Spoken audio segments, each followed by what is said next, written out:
بسم الله الرحمن الرحیم. د انسان او حیوان توپیر. الله پاک انسان د کرامت سره پیدا کړی دی. ولقد کرمنا بني آدم.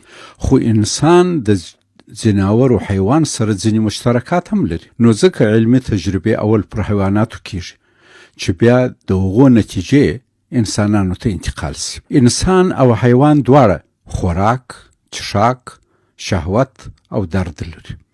دواړه خپلو ځانو ته کورنۍ جوړوي، ګډ ژوند کوي، یو بل سره پوهوي، هر یو د خپل ملګري سره ګرځي، مینه کوي، د دواړو له مخ او حرکات څخه قهر او خوښي ښکاري او داسې نور مشترک خصوصیات لري. توپیرونه یې دا دي چې انسان خبرې کولی سي، حیوان نه. نو ځکه د علم کلام استادان و انسان ته حیوان ناطق وایي. ځینې بیا وایي چې نه، توتي و مینه هم خبرې کولی سي. انسان د فکر کولو، پلان جوړولو او تخطیط توان لري. نو حیوان متفکر مناسب تعریف دی. او نطق چې دی دا د تفکر د ترجمانۍ وسیله ده. نو ځکه د منطق علما د منطق په باره کې وایي چې المنطق آلة قانونیة تعصم مراعاتها الذهن عن الخطایا فی الفکر. منطق یو قانوني آله ده چې د انسان ذهن د فکر کولو په وخت کې له خطا ساتي. انسان د افهام او تفهیم مختلف ذرایع لري، لکه بیان، خندا، ژړا، د بدن د خاصو غړو په حرکاتو مقابل طرف پوهول. دا حیوانات نه لري.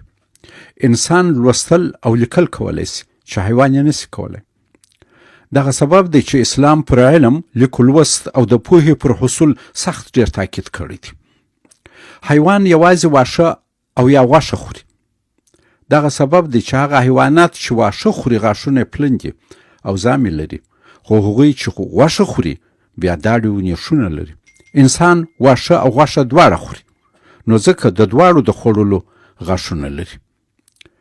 انسان پر دوو پښو ځي، خو اکثر حیوانات خپل څلور یا ډیر غړي د تلو، کېدلو او د حرکت لپاره استعمالوي. انسانان تر ډیرو حیوانانو ډیر اجتماعي دي. د حیواناتو 15 حواسه تر انسانانو قوي دي.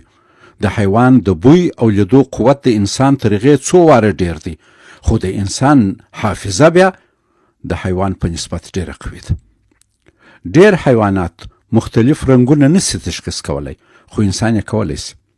د انسان بدن د حیواناتو په نسبت ډیر ارتجاعي خصوصیات لري، هرې خواته کږیږي او اکروباتیک کوي، خو په حیواناتو کې دا خصوصیات ډیر محدود دي. خو څو مهم توپیرونه یې دا دي. یو حیوان په یو وخت کې یوازې یو بل حیوان وژلی سي، خو یو انسان په یو وخت کې په میلیونونو نور انسانان له منځه وړی سي. حیوانات د خپل طبیعي محیط تابع دي. د ژمي ساړه او د دوبي ګرمي مستقیم اثر پر لري. خو انسانان د خپل علم په برکت ټکنالوژي وسایل جوړ کړي دي چې د هغو په برکت خپل محیط ځان ته سازګار کولی سي. مثلا په وسایلو سړه هوا په توده او توده په سړه بدلولی سي. جناورو کې هم جنس بازي نسته. یو نر حیوان پر بل نر حیوان او ښځه پر بلې ښځې حیواني شهواني غریزه نه اشباه کوي، خو ځینې انسانان یې کوي. انسانان په خپل عقل او فکر خپل ژوند تنظیموي او د خپل اوساینې وسایل برابروي، خو حیوانات دغه ملکه نه لري. جناوران په خپل رمه، ګله او ټولۍ کې تر ټولو تندرست او پوه حیوان مشر کوي. هیڅ کله خپل بیکاره او احمق څوک نه مخته کوي، خو برخلاف انسانان ډیر وخت احمقان مخته کوي او خپل رهبران یې ټاکي. والسلام علیکم ورحمت الله وبرکاته. فاروق اعظم، کابل، 28 دسمبر 2009 میلادي.